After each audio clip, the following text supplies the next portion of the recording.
આપણે તો બધા શેમાં પડી ગયા? મુરી ચોઘડિયામાં પડ્યા. મનસુખ, તારી બાજુ કદાચ નહીં હોય પણ અમારી બાજુ આજ જો ઘઉં કે અનાજ લેવરાય ને, જે વખત વાઢવાનું ને લે ખેતરેથી લેવાનું હોય ને, તાણે એને મુહૂર્ત જોવી કે ચાણે વાઢવું એ, અને ચોઘડી જોવી અને તિથિ જોવી, અને એ પ્રમાણે વાઢીને તારો આખી આ જીવન એ દોણો અનાજ પડ્યું રહે ને તો હળ નહીં. આજ અમારી બાજુ આ સુધી જોવામાં આવે એ ટાઈપ વાઢી અમારી કદી અમારા ઘરે કે કદી અમે જોઈને જ વાઢીએ, અને કદી અમારું નહીં અનાજ બગડતું. હા, વેચાતું લાવે બગડી જાય, પણ જે અમારું જે ઘરની ખેતીનું જે જમીનનું હોય ને એ બિલકુલ ના હાડે. સમજો? એટલે એ વસ્તુ નહીં કે મુહૂર્ત ચોઘડિયા ખોટાય, અને એ જ મુહૂર્ત ચોઘડિયા એ જ નક્ષત્ર, એના ઉપરથી નક્ષત્રને બધું તય થાય, નક્કી થાય. સમજો? તો દુનિયામાં તારા જેવા ઘણા આવ્યા ને ઘણા જ્યાં. તું જ્ઞાની જેટલો છે ને તો હું તને વાપરું, મને ખબર. તું એક નંબરનો મૂર્ખ ને તને વાપરવાવાળા ડબલ મૂર્ખ. તું મારી તો ડિબેટ તો કર એકવાર. તું ફોન ઉપાડતો નહીં બુડા.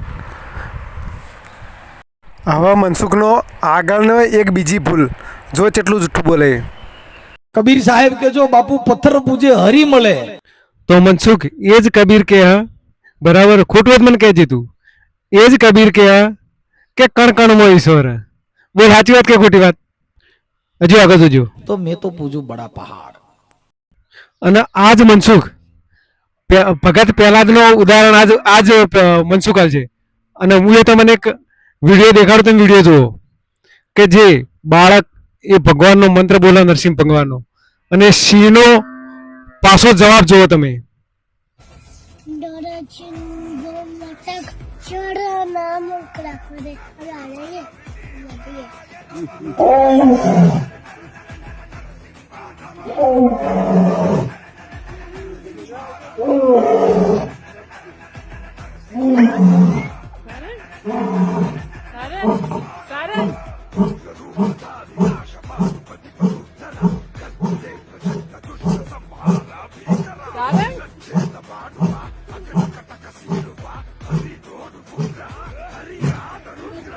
જો એક પથ્થરની મૂર્તિને સિંદૂર સોંપડીને એની જો પૈયે લાગવાથી ભગવાન મળી જતો હોય તો બાપા હું તો મોટા પહાડને સિંદૂર સોંપડી આવડો મોટો મૂર્તિ ક્યાંથી મળે? મનસુખ, પહાડ શું, પણ તારી હોમાં રૂબરૂ ઈશ્વર હોય ને તો તને દર્શન ના થાય. એનું કારણ નિર્મળ થવું પડે. અને તું મલિન છે, મલિન. જેનામાં કપટ ભરેલી, જૂઠ ભરેલું, બરાબર? જેના શંકાથી દરેક વસ્તુ એ કબીર, જે કબીર હતો ને એનું મૃત્યુ પહેલાં મને કહેજે, એનું મૃત્યુ કઈ રીતે થયું, બરાબર? કોઈ પણ કબીરપંથી હોય કે નિરોધ સંપ્રદાય, એમ બધા સંપ્રદાયના લોકોનો મેં જોયા કે જે લોકોનું મૃત્યુ છેલ્લે એ લોકોની અધોગતિ જ હોય.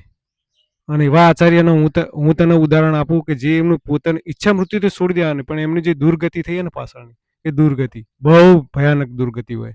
જે કો તો ગોડો થઈને મરે, કો તો એને કીડા પડી, કો તો એ રીબાઈને મરે.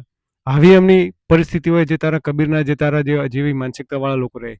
અને મેં એવા વ્યક્તિઓ જોયા છે જે ખાલી ભક્તિ જ કરતા હોય, જે મૂર્તિઓનો ઈશ્વર જોતા હોય. એવા વ્યક્તિઓ હોય તે પોતાનું મૃત્યુ પણ કીધેલું હોય કે આ સમયે મારું મૃત્યુ થશે ને આટલા ટાઈમે થશે, અને એવા પ્રમાણ જોતા હોય તો હું તને પ્રમાણ આલું તારે જોતો હોય તો, બરાબર? ઘણા પ્રમાણથી. અને જુદો એક તો હમણાં ટૂંકા જ સમયનું છે, બરાબર? જેમનું ગતિ થઈ છે, અને તારા જેટલા બધા તે તારા જેવા પાખંડી હોય ને એમનું તો અધોગતિ જ થઈ છે બધાની. તો ગતિને અધોગતિની તને ખબર હશે ને, કેમ કે તું મહાન સંત થઈને ફરી. તારામાં સંતનો એક ગુણ નહીં. સંત થવું ને તારામાં નહીં, પણ તારા એકે સંપ્રદાયમાં સંતનો કોઈ ગુણ નહીં.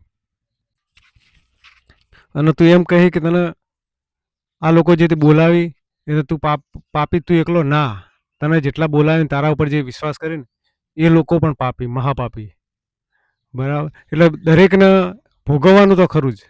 અને તું બીજી વાત કરી કે મૂર્તિ કદાચ પેલી તો તને ના ખબર હોય તે કહી દઉં. કદાચ રાજસ્થાનમાં તનોટ માતા મંદિર સર્ચ કરજે, ખબર ના હોય તો, અને જઈને જોઈ આવજે. એકન 3000થી વધારે પણ જે ગોળા બારૂદ કહેવાય ને જે પાકિસ્તાને મારેલા, જે મંદિરની આજુબાજુ પડ્યા હતા એક પણ નતો ફૂટ્યો, બરાબર? તો રેતો, રણની રેત તો બધી એક જ સમાન. બીજી જગ્યાએ ફૂટતા હતા, મંદિરની આજુબાજુ જેટલા પડ્યા, મંદિરને કશું નતું થયું, મંદિર ઉપર પડ્યા તે છતાંય પણ કશું નતું થયું, બરાબર? તો એવા તો ઘણા ચમત્કારો હી જે તારી સમજણમાં નહીં આવી. કેમ કે તારું મન છે ને મલિન છે. તે મલિન મનવાળા વ્યક્તિઓ જોડે કદી ના ઈશ્વરની પારખી કહો, અને એમના એવી વિચારધારાવાળા વ્યક્તિ કદીને ઈશ્વરના પારખે કે ઈશ્વરના દરેક જગ્યાએ દરેક કણકણમાં જોવાવાળો દરેક જીવોમાં જોવાવાળો જે વ્યક્તિ હોય ને એ વ્યક્તિની જેની ભાવના હોય ને જેની મન નિર્મળ હોય એ વ્યક્તિઓના જ દર્શન થાય, બાકી તારા જીવન નહીં. તારામાં એક સવાલના એક પ્રશ્નના હું જવાબ આપી કેમ છું, બોલ. બાકી બધું આના ઘણા બધા વિડીયો હોય, ઘણી વાર હું ફોન કરું આની જોડે વાત કરવા માટે, પણ ફોન નહીં ઉપાડતો યાર તું. એકવાર તો ફોન તો ઉપાડ. હે અને જેટલા વ્યક્તિઓ મારા સપોર્ટમાં હોય એ લોકો આ વિડીયો એટલો શેર કરો કે જે મનસુખની જોડે જાય અને મારા જવાબનો ઉત્તર આપા. અને હું રાહ જોઉં એની કે મારા પ્રશ્નના એનો જવાબ આપા. હું પ્રશ્ન મારા ઘણા બધા પણ એ જે પ્રશ્ન એ ઉઠાવે ને એના જવાબ મારા જોડે બધાના છે. અને જે વ્યક્તિઓ એવું ચાહતા હોય, માંગતા હોય કે આના એક પ્રશ્નનો ઉત્તર હું વિડીયો બનાવીને એને આપું, તો મને પૂરેપૂરો સપોર્ટ કરજો. જય શ્રી રામ.